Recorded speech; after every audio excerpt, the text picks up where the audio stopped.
Because where your treasure is, that's where your heart is. If what's the most important thing to you is making money today, here in this room,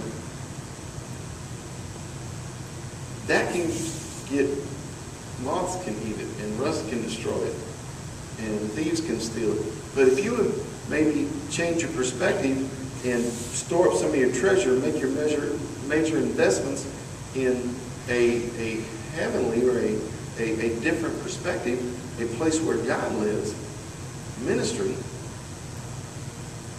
and evangelistic type missionary things, if you would invest in that, wherever you invest your time and money, that's where your heart is. Amen. See, that's what he's saying. Wherever you invest your time, your money, your finances, your energies, your spare time, wherever you invest in, that's wherever you invest that's where your heart is.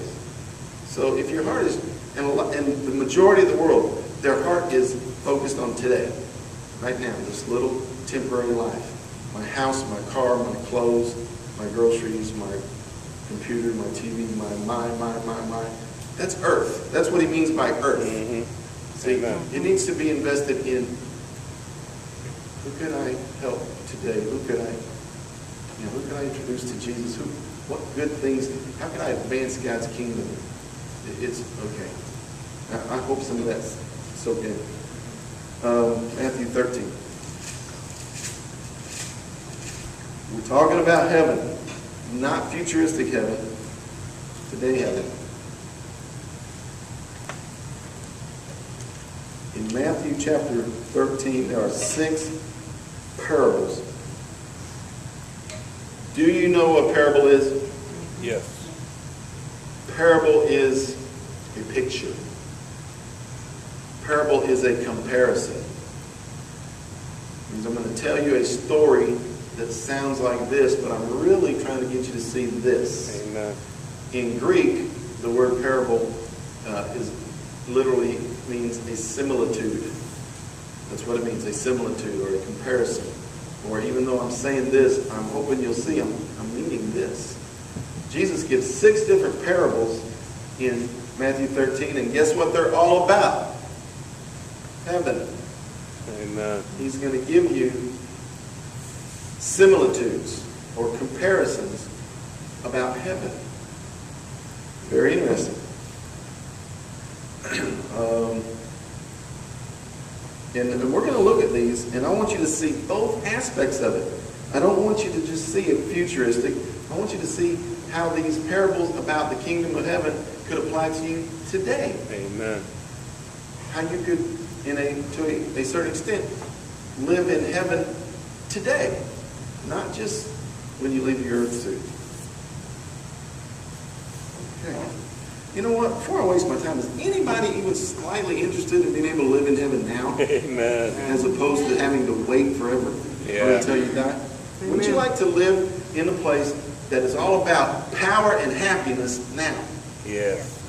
You know what hell is about? It says weeping and gnashing of teeth. Mm-hmm. Forget the futuristic aspect. You know that there's people that's all they do now, spend their whole life weeping and gnashing their teeth. Mm-hmm. They're living in an aspect of hell now. Yep. You can live in heaven, which is nothing but victorious, overcoming power and happiness now. Amen. Amen. Forget the going to heaven aspect, but that one will take care of itself. Yeah. Okay? Let's talk about heaven now. 13. This whole chapter 13 is Jesus giving parables. And he gave, I'm not going to start at the beginning. I'm going to start where he talks about heaven. Verse 24.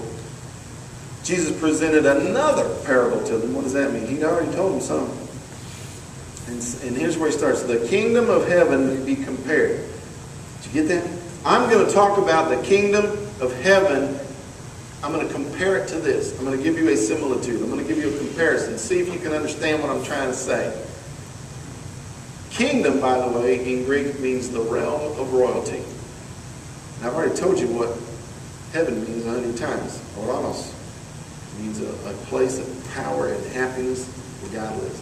So when he says, I'm going to give you a parable about the kingdom of heaven, well, he's saying, I'm going to give you, literally, if you can understand Greek, I'm going to give you a parable or a similitude, a comparison about the royal realm where God reigns, and it's always about happiness and power. Amen. That's what the parables of the kingdom of heaven are all about. This one is going to put a stick in your spokes. The kingdom of heaven may be compared to a man that sows good seed in the field, but while the men were sleeping, an enemy came and sowed tares among the wheat and went away. But when the wheat sprang up and bore grain, then the tares became evident also. Time out. Tares and wheat, when they come up out of the ground, look identical. Yep. Exactly. You can only tell the difference between a tare and wheat when it's harvest time. Because the wheat will have grain, and the tares will still look like wheat with no grain. Yeah. That's the only difference. Guess what? There's tares and wheat. Churches, denominations, religions are tares and wheat. Yep. Amen. They all look like church. They look like religion. They look like Christianity. But guess what? The majority of them are tares. Say it. They ain't bearing no fruit. They ain't got no grain. And, okay, let's go a little further. Individuals, some of you people are wheat and some of you are tares. You go to church all the time. You dress like you're going to church. You pay your tithes. You're there Sunday morning, Sunday night, Wednesdays, and every other time the doors are open. And you're nothing but tares because you don't ever have a bit of grain or produce. You do nothing. You do nothing but look like wheat. I don't know who that was for. Save me your hate mail. But when the wheat sprang up and it bore grain, then the tares became evident. And the slaves of the landowner came and said, Sir, did you not sow some good seed in the field? How then does it have all these weeds in it? Tares. And the landowner, the boss, said, An enemy's done this. And the slave said, Do you want us then to go gather them up, them being the tares? You want us to go get all the tares? Listen to what Daddy says. No. Lest while you gather up the tares, you may also root up the wheat. That's right. Oh my goodness. I can tell you already, I'm not going to get through all my notes today. No. The ones that are nothing but playing church, leave them alone. Because if you go try to take them out, you'll hurt the real stuff. That's right.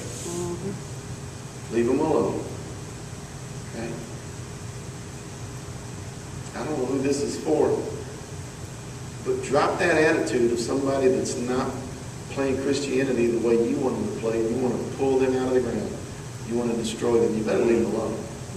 Because you might be hurting somebody Amen. whose heart is right. You better leave all that stuff alone. I don't care if they're bearing grain or if they're nothing but weeds. You know what? Leave them alone. Daddy can take care of this. Come on with it. Amen. What's going to happen?